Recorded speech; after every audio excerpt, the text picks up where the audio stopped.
औज़ुबिल्लाहिमिनश्शैतानिर्रजीम बिस्मिल्लाहिर्रहमानिर्रहीम। अस्सलामु अलैकुम वरहमतुल्लाहि वबरकातुहू। मोहतरम नाज़रीन किराम व सामीन किराम, आपका खादिम आमिल वकार अली शाह कादरी शाज़री आप तमाम की खिदमत में हाजिर है। उम्मीद है कि आप तमाम खैर वाफियत से होंगे। नाज़रीन किराम, मेरे कुछ प्यारे बहन भाई हमसे सवाल ये करते हैं कि उनको मोहब्बत के लिए कोई अमल दिया जाए, हुब के लिए, जो अमल भी अच्छा अमल हो, जो तेजी के साथ काम करता हो। क्योंकि आजकल जैसा कि आप जानते हैं कि हर इंसान को जल्दी है और वो कहता है कि बस मेरा ये काम फौरन से मुकम्मल हो जाए। तो मैं उनसे भी ये गुजारिश करता चलूं कि काम इतनी भी जल्दी ना करें कि आपका काम ही खराब हो जाए।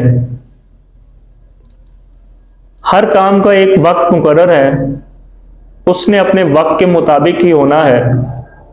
लिहाजा अगर आप अमल खुद करते हैं या किसी आमलीन हजरात से अमल करवाते हैं तो फिर आप कुछ वक्त उनको भी दिया करें।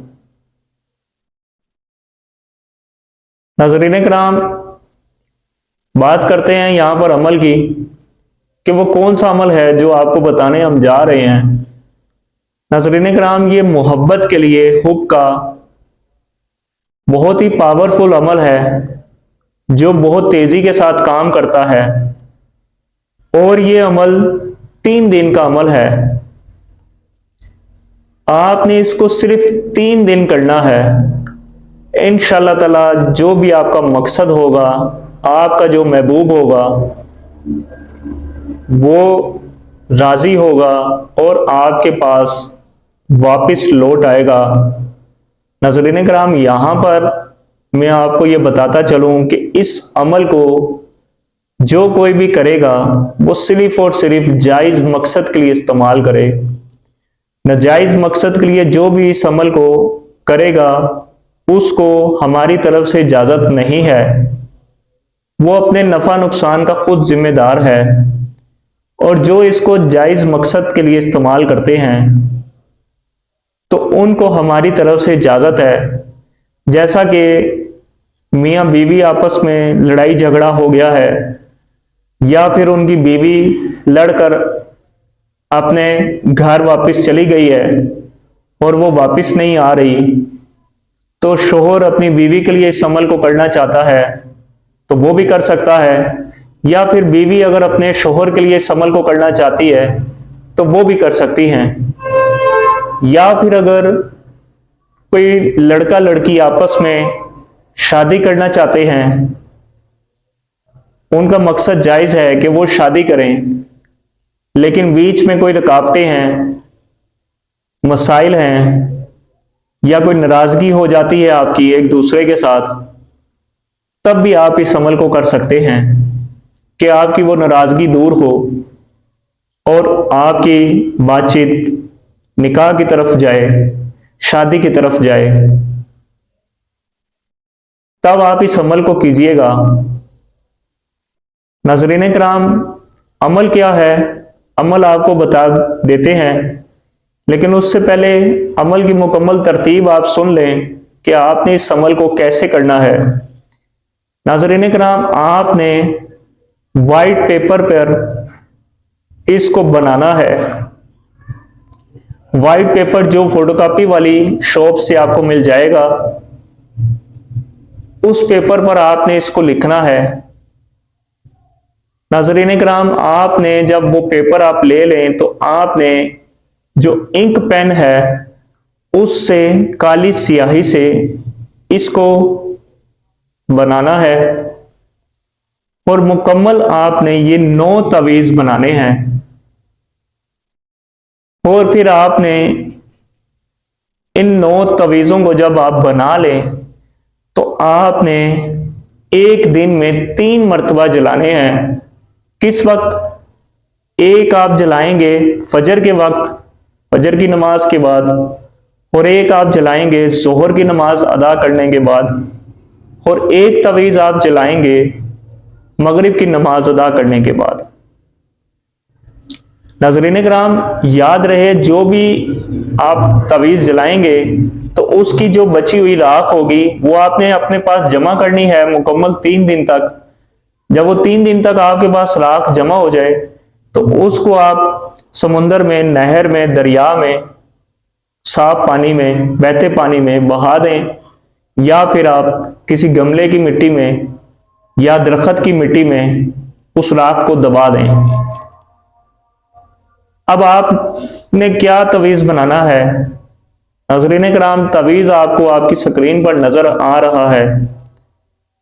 आपने इसको इसी तरतीब से, जिस तरह से आपको ये नजर आ रहा है, इस तरह आपने इसको बना लेना है।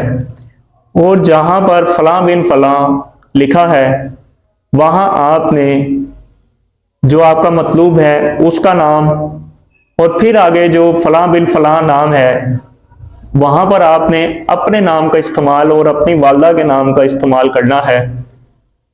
मतलब ये कि फलां बिन फलां जो पहले आपका आ रहा है या फलां बिनते फलां, तो वो जो आपका मतलूब है उसका नाम और उसकी वालदा का नाम आप लिखेंगे।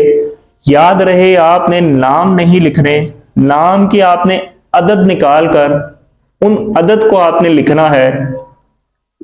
जो भी आपका मतलूब है उसके नाम की अदद और उसकी वालदा के नाम के अदद जो बनते हैं वो आपने वहां पर लिखने हैं, फलां बिन फलां की जगह या फलां बिनते फलां की जगह।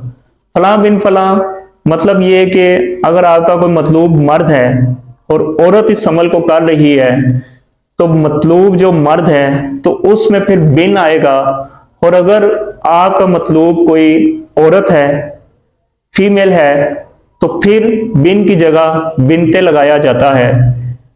तो ये चीज आपने अपने ज़हन में बैठा लेनी है कि आपने अपने नाम की अदद और अपनी वालदा के नाम की अदद भी इसी तरह बाद में लिखने हैं। आपने अपना नाम नहीं लिखना, नाम के अदद लिखने हैं, क्योंकि फिर आपने इस तवीज को जलाना है। तो फिर अगर आप नाम लिखेंगे तो उसकी बेदबी होगी, तो इसलिए नाम के आप अदद निकाल कर लिख लें। अब अगर किसी को अपने नाम के अदद नहीं निकालने आते तो वो बासानी प्ले स्टोर पर अदद कैलकुलेटर के नाम से एक एप्लीकेशन है, उसको आप डाउनलोड कर लें। उसको जब आप डाउनलोड करेंगे तो वहां से आप अपना नाम के अदद भी निकाल सकते हैं, अपनी वालदा के नाम के भी अदद ले सकते हैं, और इसी तरीके से आप किसी दूसरे के नाम के अदद भी निकाल सकते हैं। नाज़रीन किराम, ये अमल का मुकम्मल तरीकाकार है। मुकम्मल अमल आपने 3 दिन तक इसको करना है। नक्श आपने एक साथ बनाने हैं जो कि 9 अदद नक्श बनेंगे, और आपने 3 दिन इसको करना है। 3 नक्श आपने रोजाना जलाने हैं, फजर, जोहर और मगरिब की नमाज के बाद। और बची हुई राख आपने जमा कर देनी है 3 दिन तक। जब वो जमा हो जाए तो फिर जैसा मैंने आपको बताया, या किसी पौधे की, गमले की मिट्टी में, दरख्त की मिट्टी में दबा दें, या फिर किसी नहर में, समुंदर में, दरिया में, साफ पानी में बहा दें। इंशाअल्लाह ताला महबूब के दिल में तड़प होगी और वो आपके पास आएगा। आपके कदमों के नीचे नहीं आएगा, आपके पास आएगा, क्योंकि महबूब की जगह दिल में होती है, कदमों में नहीं होती। ये चीज आप अपने ज़हन में बैठा लें। नाज़रीन किराम, उम्मीद करता हूँ वीडियो अच्छी लगी होगी। वीडियो अच्छी लगी हो तो वीडियो को लाइक करें और चैनल को सब्सक्राइब करें। मिलते हैं आने वाली वीडियो में, तब तक के लिए आपका खादिम आमिल वकार अली शाह कादरी शाज़ली आप तमाम से इजाजत चाहता है। खुदा हाफिज।